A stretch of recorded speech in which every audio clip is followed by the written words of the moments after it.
那现在我们热烈的欢迎请这个查教授帮我们讲。他今天的题目是 Early References to Tea in European Sources。那我们请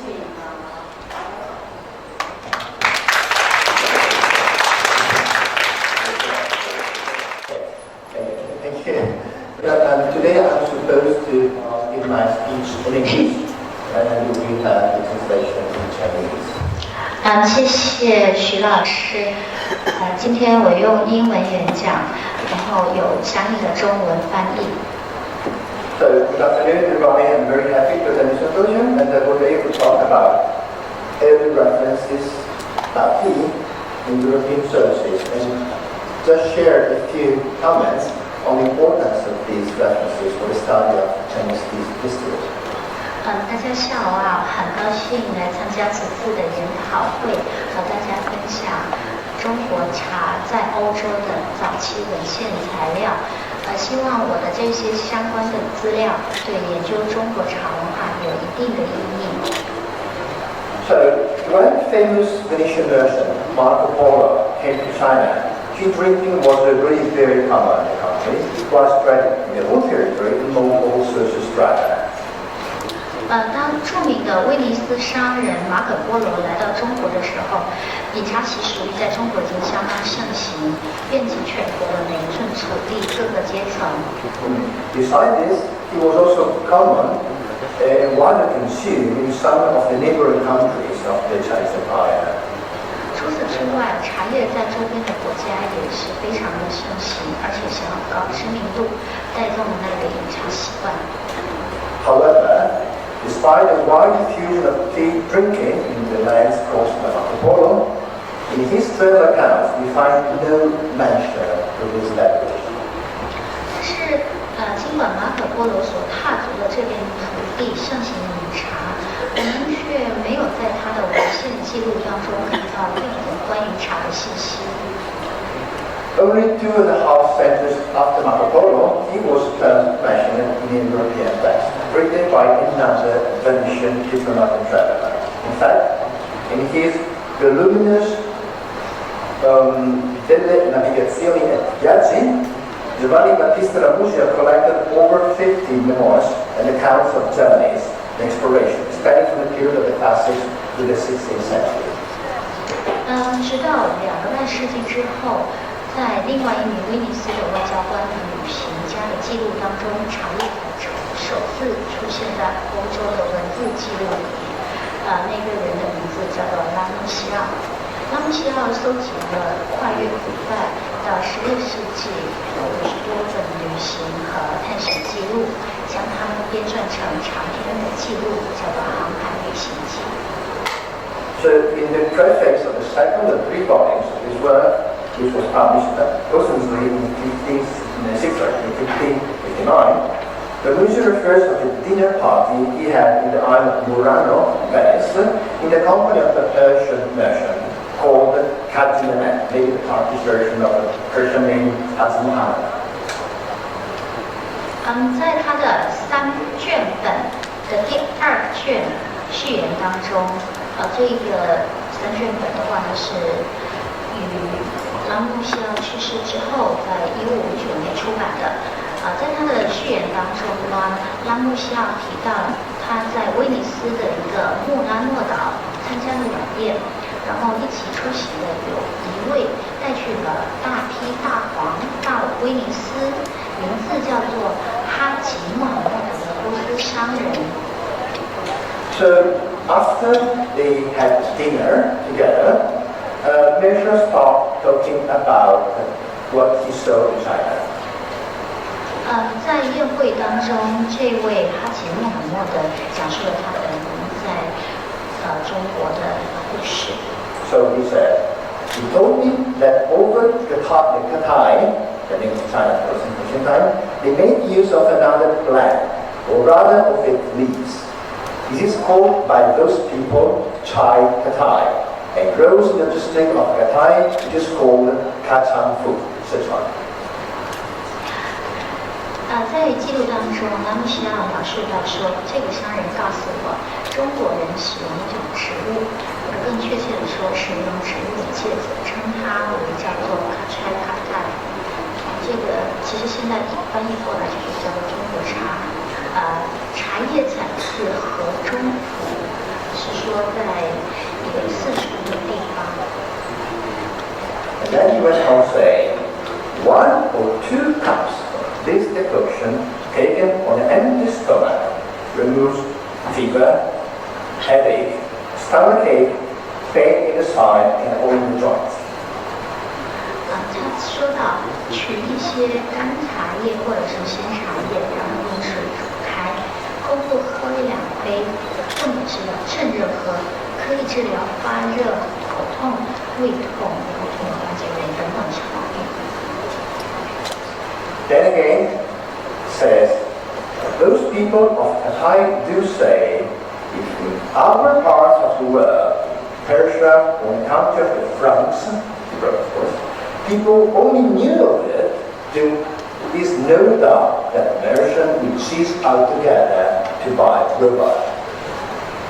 他提到说，中国人还说，如果是在波斯或者是法国，人们一旦知道了茶这种东西，毫无疑问的，商人们肯定不会再购买大麻。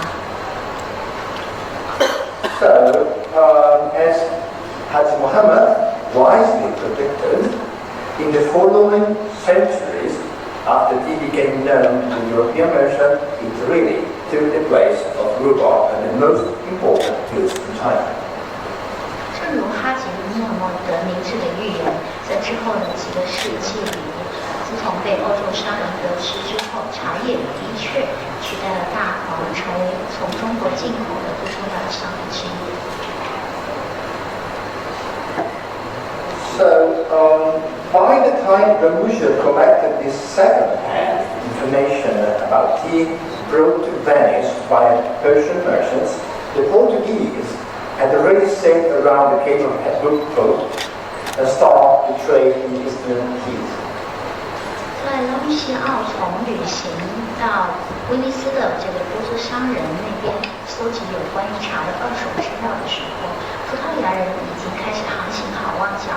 与东方的海岸进行贸易。The Portuguese apothecary and botanist Thomas Pires, in 1515, while was in Malacca, completed the Summa Oriental. In this text, Pires mentioned that the Chinese, of course, those he could see when he was in Malacca, not in China. In any case, these Chinese people enjoyed Portuguese grape wine, tended to drink to excess, and they consumed huge quantities of all sorts of beverages. It is extremely likely, of course, that among these beverages there was also tea.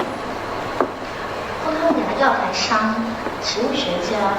叫托梅皮雷斯，1615年在马六甲完成了他的《东方诸国记》这个著作。在文中，他提到中国人喜爱葡萄牙的葡萄酒，当然这里的中国人呢是他在马六甲那边见到的中国人，并不是真正中国本土他见到的这种中国本土的人。他说这些中国人呢喜欢葡萄牙的葡萄酒，但是他们经常过量饮酒，然后在喝完酒之后又喝大量的各种饮品。虽然在文献中并没有很明确的说明是什么样的饮品，但是这些饮品当中包含茶的可能性非常的高。So in December 1566, the Dominican friar Gaspar da Cruz obtained a permission to visit Canton, Madrid, and where he remained for over 1 month. 在1556年的12月份，多明尼加伯里达克鲁兹或者前往广东，并在那里逗留了1个多月。在这个期间，达克鲁兹喝到了中国茶。So he trustee, and he recorded all the information collected in China in his Tratado de Historia de China, which was published in 1569 in Portugal. 在他1569年出版于埃鲁拉的一个著作，叫做《中国志》这本书当中，把赫鲁兹详细的记录了他在中国的见闻。So this is very important because this is the very first European account of travels in China to be published after Marco Polo, and also the first travel that contains the first-hand reference to Kiyosaki. 这不仅是继马可波罗的著作之后，欧洲出版的第一部关于中国的游记，也是第一部包含了有关喝茶的直接描述。So in this text, the Buddha said, whatever person or person that come to any man of quality's house, it's customary to offer him a fair trade of a touching touch, or as many cups as the person are, in a kind of warm water, which is called cha, which is somehow red and very medicinal, with a used drink made of a concoction of somewhat bitter herbs, which they commonly welcome all manners of persons of due respect. 说到不管什么人来到家里，中国人都会对来人奉上一种叫做茶的这种热汤水，然后这种汤水的话是用一种苦叶制成的，是红色，然后很有效，很有药用。不管是熟人还是陌生人，中国人都会拿这个茶的汤水来款待，以示尊敬。So the description given by the tea offered by La Cruz is particularly important from the history of Chinese tea. The fact that he defined the tea liquor as somehow red, it indicates that in the middle of 16th century, the people in Guangzhou area used to drink some variety of oxidized tea, which was red in color.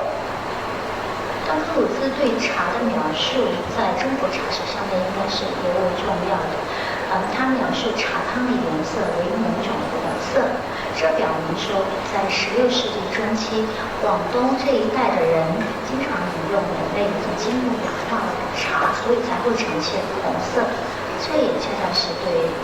这类茶最早的描述。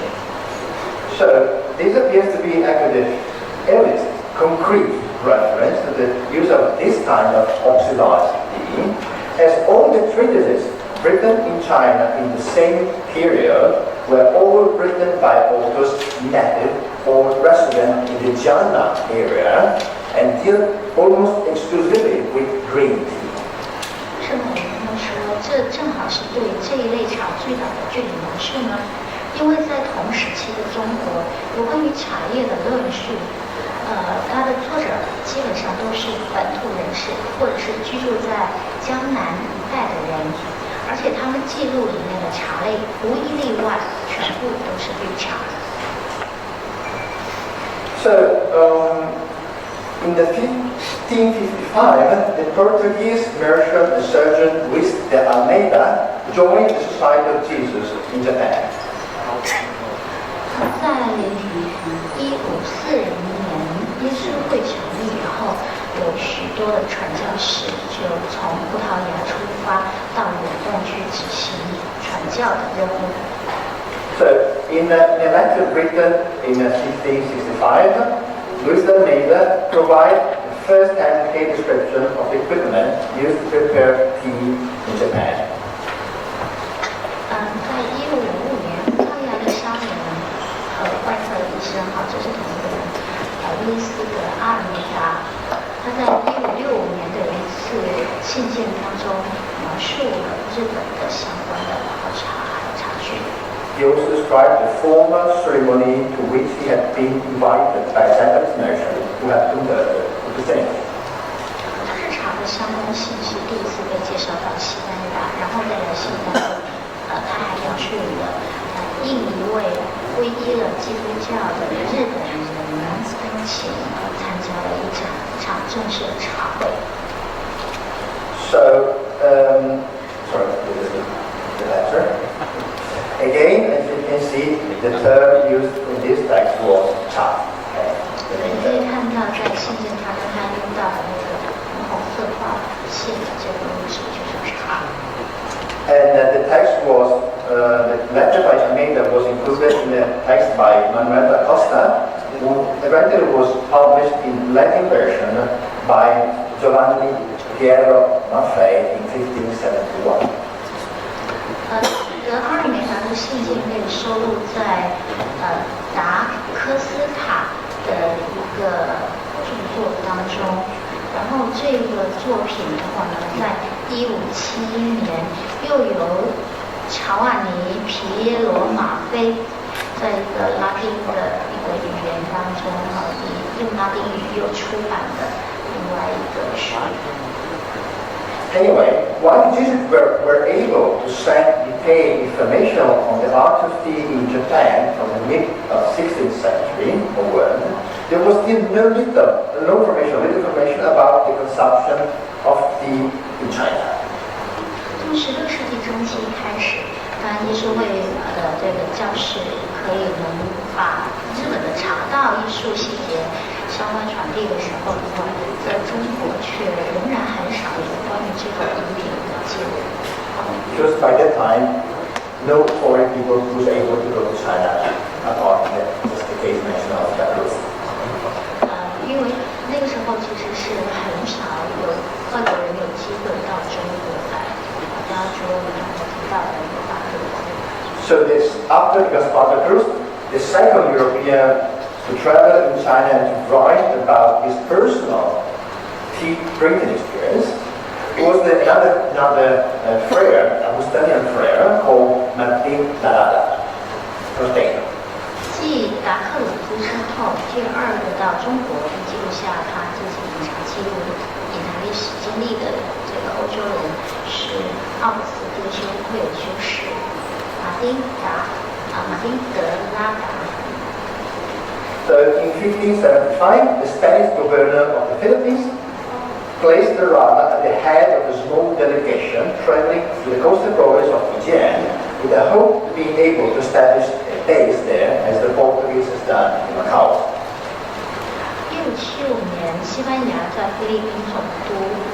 他想要效仿葡萄牙在澳门设立口岸的这种做法，他想要在福建设立西班牙的通商口岸，所以就派出了一支规模比较小的代表团，任德拉达为代表团的团长。After reaching Xiamen on the border of the Chinese Zhangzhou, the Spanish delegation spent over 2 months from China visiting the city of Zhangzhou and Fuzhou, but did not succeed in the aim of establishing a base. 在成都收中式帆船到达厦门之后，这支西班牙代表团用了2个多月的时间，先后走访了泉州、福州2个地方，但是却没有能够找一个地方设立港口。So no way to trade with China at that time.所以的话，这次是一个是徒劳的这样的一个代表团的演习。After returning to Manila, the Rada wrote an account of his mission, describing Chinese ceremonies and etiquette. 但是在返回了马尼拉之后，德拉达写了一份述职报告，在描述到中国礼节的部分，他就写到了相关的记录。So he said, when paying a visit to someone, after anyone has exchanged a bow and seated themselves, a servant brings a tray with a bowl of hot water for each guest. 说到在到别人家拜访的时候，在互相作揖、鞠躬并落座之后，夫人就会为每位客人放上一个盘子。This water is boiled together with some slightly bitter herbs, and in the water there is a morsel of conserved fruit. 在这个托盘上面会有一碗热汤水，这碗热汤水是由稍微有点苦的药草组成的，里面还有点蜜饯。So we see here in the slide, dentro dell'acqua un bocado di conserva, this kind of word means a kind of conserved fruit.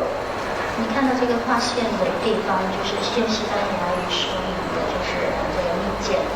So the guests are given a bowl with a very small spoon. They eat the fruit and they drink the hot water. 客人们分别都有一碗这样的汤水，并配有一个小勺子，之后就喝掉那个汤水，吃完就戒。Although we did not much care about this hot water, we soon became accustomed to it and get to like it. This always the first time is served at any visit. Sorry. 刚才说到说，尽管我们并不是很喜欢这种热水，但是很快也就习惯，并且喜欢上它，因为这是每次到访到的第一个产区。Also, description by another was published in Europe, and in particular it was included in the book written by Juan González de Mendoza, who was published in Rome in 1585. 德拉查收集也记录在了一个大概是叫《东方游记》所获的长久收集这样的一本书里面，然后后来又经过了瓦萨雷里斯德门多萨编撰之后，就变成了一本非常有名的书，叫做《大中华帝国史》，它是出版于1585年，在罗马出版的。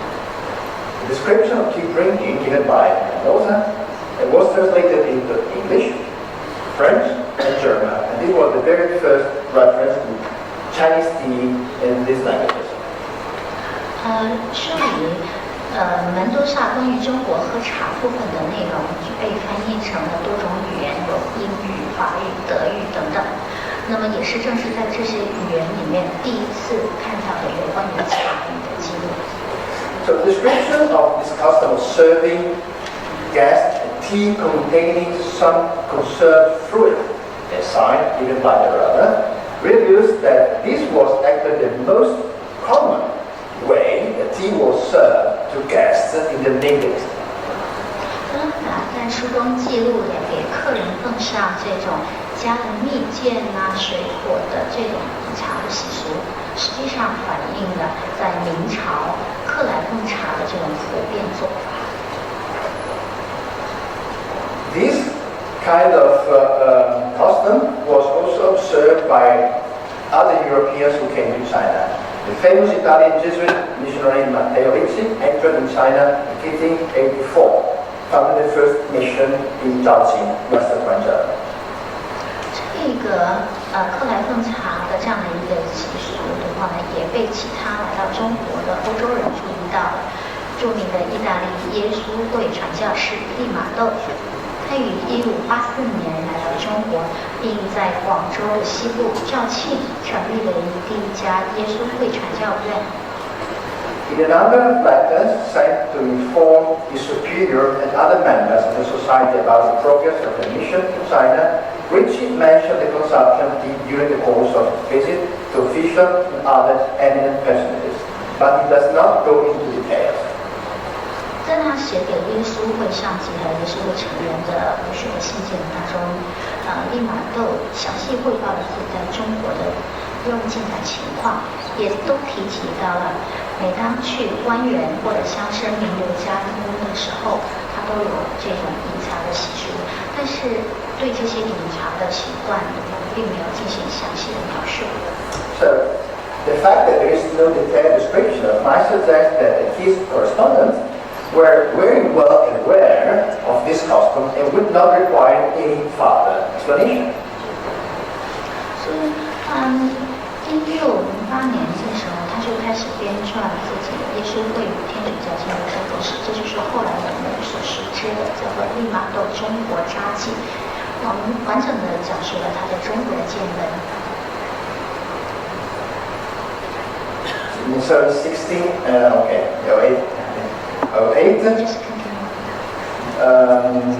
Ricci was